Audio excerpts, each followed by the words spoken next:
வணக்கம் உறவுகளே, சற்று முன் கிடைக்கப்பெற்ற ஒரு மிக மிக முக்கியமான செய்தி ஒன்று வெளியாகி உள்ளது. வீடியோவை தொடர்ந்து முழுமையாக பாருங்கள். புதிய பார்வையாளர்கள் நமது சேனலுக்கு மறக்காம ஒரு சப்ஸ்கிரைப் மட்டும் பண்ணிருங்க. எடப்பாடி பழனிசாமியின் அதிகாரங்கள் அனைத்தும் தற்பொழுது பறிக்கப்பட்டிருக்கிறது.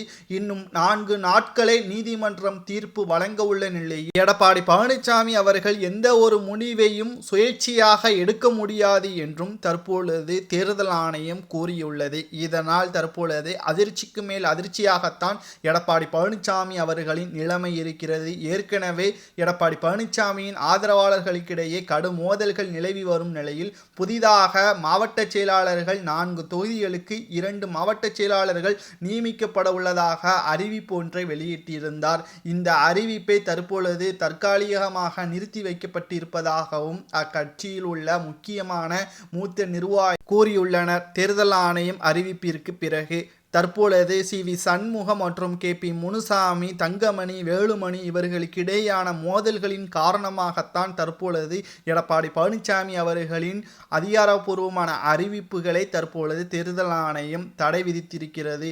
இன்னும் 24ஆம் தேதி நீதிமன்றத்தின் தீர்ப்பிற்கு பிறகு பன்னீர்செல்வம் அவர்கள் முழுமையாக வெற்றியடைந்து விட்டால் நிச்சயமாக பொதுச் செயலாளர் பதவியும் பறிக்கப்படும். ஒருவேளை எடப்பாடி பழனிசாமி அவர்கள் வெற்றியடைந்து விட்டால் புதிய கட்சியை பன்னீர்செல்வம் அவர்கள் தொடங்குவார் என்றும் எதிர்பார்க்கப்படுகிறது.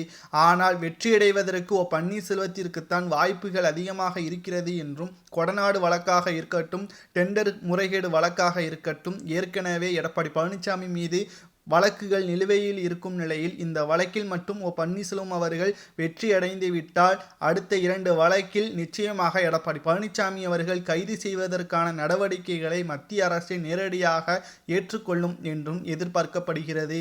அதிமுக பாஜக கூட்டணி முறிவை தொடர்ந்துதான் எடப்பாடி பழனிசாமி அவர்களுக்கு பல பிரச்சனைகள் வருவதாகவும் அக்கட்சியில் உள்ளவர்களை தற்பொழுது கூறி வருவதாக தகவல்கள் வெளியாகியிருக்கிறது.